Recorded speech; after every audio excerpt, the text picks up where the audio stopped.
ये कथाएं पूरी तरह से कल्पना पर आधारित है। इनमें वर्णित स्थान, पात्र, घटनाएं और रहस्य वास्तविक नहीं है। किसी भी व्यक्ति, स्थान या घटना से इनका कोई संबंध नहीं है। ये कथाएं केवल मनोरंजन, सस्पेंस और साहित्यिक उद्देश्य के लिए बनाई गई है। श्रोता से अनुरोध है कि वे इन कथाओं को वास्तविक जीवन की घटनाओं या इतिहास के रूप में न लें। यदि इन कथाओं के दौरान किसी को डर या असुविधा महसूस हो तो कृपया सुनना बंद कर दें।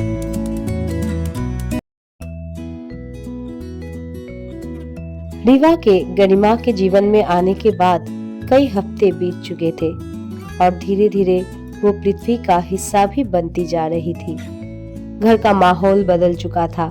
गरिमा अब ज्यादा हंसती, माँ पापा ज्यादा मुस्कुराते और शामें जैसे छोटी छोटी तारों की रोशनी में नहाई रहती, क्योंकि रीवा वहाँ होती थी।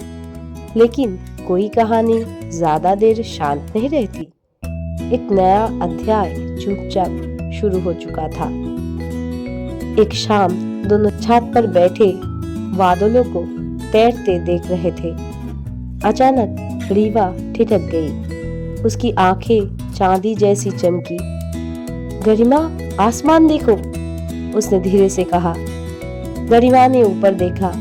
चांद के पास हल्का सा नीला धुंधला घूमता हुआ भंवर दिखाई दे रहा था। ये क्या सामान्य है? गरिमा ने पूछा। रीवा ने धीरे धीरे सिर हिलाया। नहीं, ये रोशनी मेरे ग्रह की है। वे मुझे ढूंढ रहे हैं। गरिमा की दिल जोर से धड़की। क्या वो तुम्हें वापस ले जाएंगे? रीवा ने कोई जवाब नहीं दिया, बस उसका हाथ और कसकर पकड़ लिया, जैसे खुद को पृथ्वी से बांध रही हो। उसी रात जब सब सो गए, रीवा चुपके से चीले कोठे में गई। पृथ्वी पर उसका पहला घर।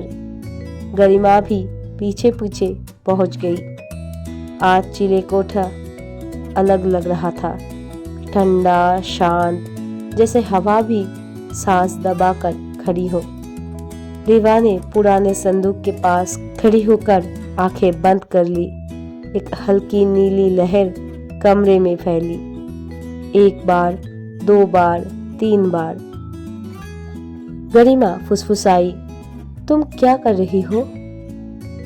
रीवा ने कहा, मैं संदेश भेज रही हूँ अपने ग्रह को। क्यों? ताकि वे मुझे ढूंढने ना आए। उन्हें पता चल जाए कि मैं सुरक्षित हूँ। गरिमा पास आई, चिंता से भरी आवाज में बोली, अगर उन्होंने तुम्हें लौटने को कहा तो? रीवा हल्के से मुस्कुराई। मैं सच बताऊंगी कि मुझे यहाँ एक नया घर मिल गया है जो मुझे सही लगता है। 2 रात बाद कुछ अविस्मरणीय हुआ। गरिमा एक अजीब गूंजती हुई आवाज से जाग गई।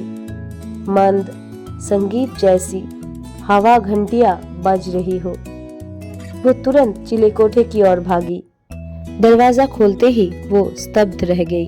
एक छोटी सी चमकती गेंद, मानो एक नन्हा चांद, रीवा के पास तैर रही थी। उससे रोशनी की तेज धीमी झिलमिलाहट निकल रही थी, कुछ अनजानी पर साफ तौर पर बातचीत जैसी। रीवा भी रोशनी के संकेतों से जवाब दे रही थी। गरिमा हड़बड़ा गई। ये कौन है? रीवा बोली, ये मेरे ग्रह का एक दूत है।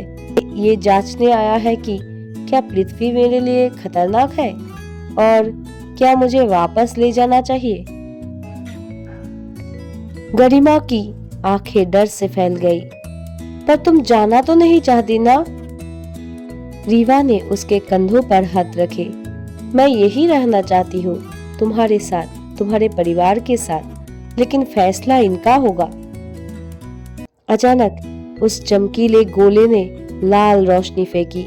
रीवा तन गई। ये कह रहा है पृथ्वी अनजान है, अनिश्चित है और खतरों से भरी हुई।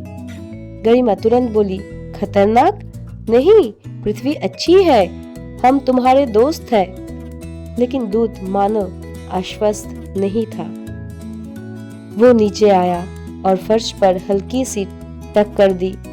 पुराने लकड़ी कर करके टूटी सी। गरिमा डरकर पीछे हट गई। दूध की रोशनी जैसे कह रही थी, देखा, असुरक्षित। रीवा आगे बढ़ी। उसकी आवाज में दृढ़ता थी। नहीं, पृथ्वी असुरक्षित नहीं है, ये जिंदा है, अपूर्ण है पर सुंदर है। दूत उसकी ओर झुका, विश्लेषण करते हुए। रीवा आगे बोली, और सबसे महत्वपूर्ण, यही वो जगह है जहां मुझे कोई मिला है जो मेरी परवाह करता है। उसने अपना हाथ गरिमा के हाथ में रखा, और जिसकी मैं परवाह करती हूँ। गरिमा की आंखें भर आई। दूत ने हल्की बैंगनी झिलमिलाहट दिखाई, जैसे सोच में हो। कुछ क्षण बाद वो ऊंचा उठा और तेज चमका। फिर हवा में एक चिन्ह उभरा, एक गोल घेरा जिसके बीच में एक छोटा सा बिंदु। रीवा विस्मय से बोली, ये अनुमति है। गरिमा उछल पड़ी, मतलब तुम रह सकती हो? रीवा ने सिर हिलाया। हाँ, मुझे यहाँ रहने की मंजूरी मिल गई है। लेकिन, गरिमा ने जल्दी से पूछा, लेकिन क्या? रीवा ने उसके माथे को छुआ। लेकिन वे कभी कभी मुझे फिर जांचने आएंगे। गरिमा मुस्कुराई, तो हम उन्हें दिखाएंगे कि पृथ्वी ब्रह्मांड की सबसे अच्छी जगह है। रीवा के चेहरे पर राहत की चमक फैल गई। वो पूरी तरह दमक उठी। दूत धीरे से खिड़की की ओर वह निकला। एक आखिरी विदाई सी रोशनी फेंकी और रात के आकाश में गायब हो गया। गरिमा ने रीवा को कसकर गले लगा लिया। मैंने सोचा था कि मैं तुम्हें खो दूंगी, रीवा फुसफुसाई। जो अपना घर ढूंढ ले उसे खोया नहीं जा सकता। दोनों देर तक वैसे ही बैठी रही, एक पृथ्वी की बच्ची और एक दूर दराज सितारों की आगंतुक, दोस्ती की उस डोर में बंधी जिसने दोनों की जिंदगी बदल दी थी। बाहर आसमान कुछ क्षणों के लिए 3 मध्यम चांदों से चमका, फिर सामान्य हो गया। लेकिन गरिमा जानती थी, कहानी अभी बहुत बाकी है।